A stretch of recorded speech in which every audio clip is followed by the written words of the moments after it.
Hello, and welcome to Slow History on English Easy. Today, we will learn English by talking about a fascinating place, History told slow is really fun. English and the past all in one. Alaska. Let's start with history. A long time ago, the first people came to Alaska. They walked from Asia on a piece of land called the Bering Land Bridge.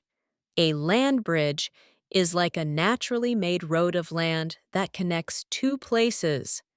Today, that land is covered by water. These first people became many groups, called tribes, like the Inupiat, the Yupik, and the Tlingit. Much later, in the 1700s, Russian explorers arrived. They started permanent settlements.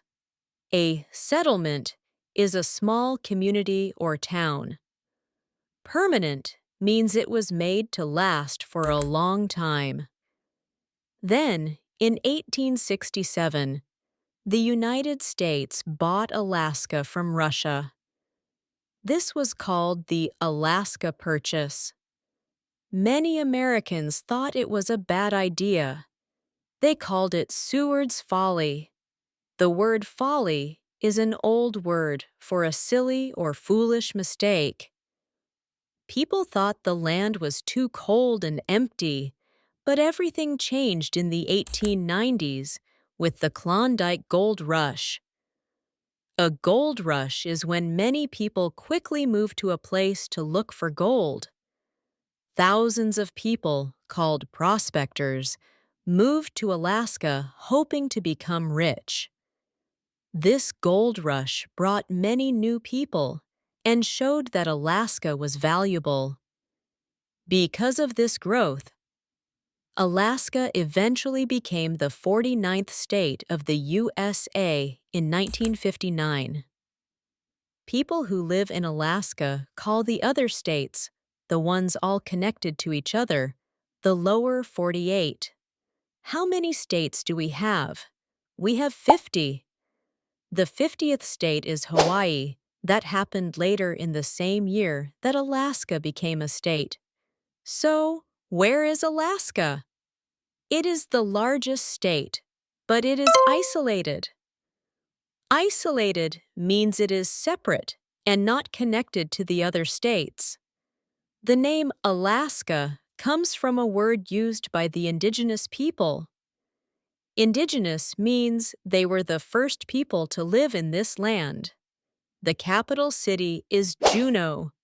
It is very unique because you cannot drive there. Unique means special and one of a kind. You must travel by boat or airplane. The largest city is Anchorage. I said Alaska is the largest state. It is twice as big as Texas, but very few people live there. We can describe much of Alaska as uninhabited. Uninhabited means no people live there. It is empty of people. Alaska takes up almost 20% of all U.S. land, but only about 0.2% of all Americans live there. This means there are huge areas of beautiful, uninhabited land. Alaska has amazing nature. It has the highest peak, or top of a mountain, in North America, called Denali.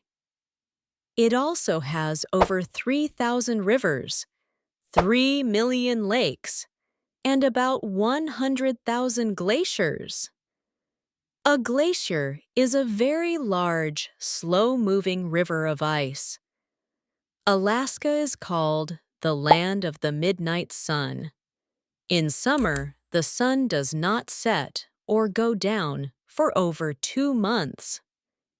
And in winter, the sun does not rise or come up for a long time. So, what did we learn today? We learned words like indigenous and uninhabited. We learned about Alaska's history. Did this help you learn English? If so, give us a like. Please subscribe for more lessons. See you next time.